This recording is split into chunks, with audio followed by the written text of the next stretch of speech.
இந்த ஆளு சரியில்லக்கா.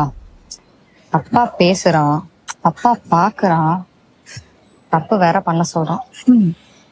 எனக்கும் எல்லாம் தெரியும்டி. இவங்க எல்லாம் இப்படித்தான். போன வாரம் காலேஜ் படிக்கிற பிள்ளை ஒண்ணு கம்ப்ளைண்ட் கொடுக்க வந்துச்சு. ஏமாத்தி கூப்பிட்டு போய் லாட்ஜ்ல ரூமை போட்டுட்டு நாசம் பண்ணிட்டானுவோ. விஷயம் வெளியே தெரிஞ்சா அசிங்கமாயிடும்ட்டு மொத்தத்தையும் மூடி மறைச்சிட்டானுவோ. அந்த பிள்ளை தாண்டி பாவம் வீட்டுக்குள்ளேயே கிடக்குதான். இவனுங்களெல்லாம் என்னத்த செய்ய? ஏதோ எங்க வீட்டுல அவிய இதே டிபார்ட்மெண்ட்ல இருக்கனால என்கிட்ட தலையிறது இல்ல. அப்ப கூட எனக்கும் நூல் விட்டுட்டு தான் இருக்கான். நான் தான் கண்டுங்க நான் போய்கிட்டு இருக்கேன்.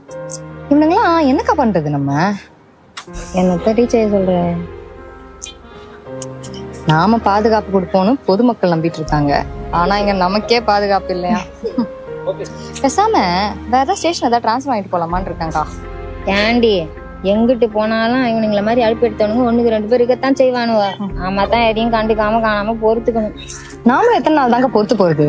ஒரு நாள் இல்லாட்டி ஒரு நாள் என் பூட்ஸ் காலையில அவன் கொட்டையிலே மிதிக்க போறேன் பாரு.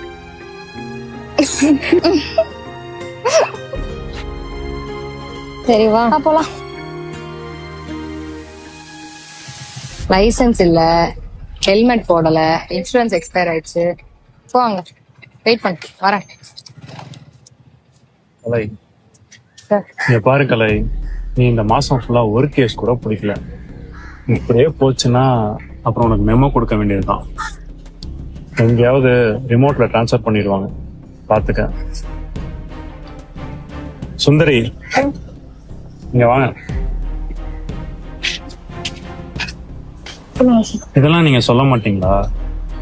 சீனியர் ஆபீசரை அட்ஜஸ்ட் பண்ணிக்கிட்டா எல்லாம் ஸ்மூத்தா போகும்ல. சார் இன்னைக்கு நான் கேஸ் பிடிச்சிடுறேன் சார். நான் சொல்றதே நீ புரிஞ்சுக்க மாட்டேன். சரி என்ன பண்ணு, நம்ம ஏரியால ராத்தல் கேஸ் அதிகமாச்சுன்னு சொல்லிட்டு கம்ப்ளைண்ட் வந்திருக்கேன். இன்னைக்கு நைட் ரவுண்ட்ஸ் போயிட்டு ஏதாவது கேஸ் மாட்டுதான்னு பாரு. ராத்தல் பண்றவங்க 4 காசு பாக்குறதுக்கு எவ்வளவு கஷ்டப்படுறாங்கன்னு உங்களுக்கு தெரியுமா?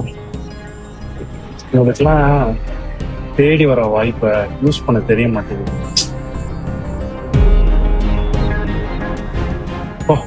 என்னன்னு பாரு.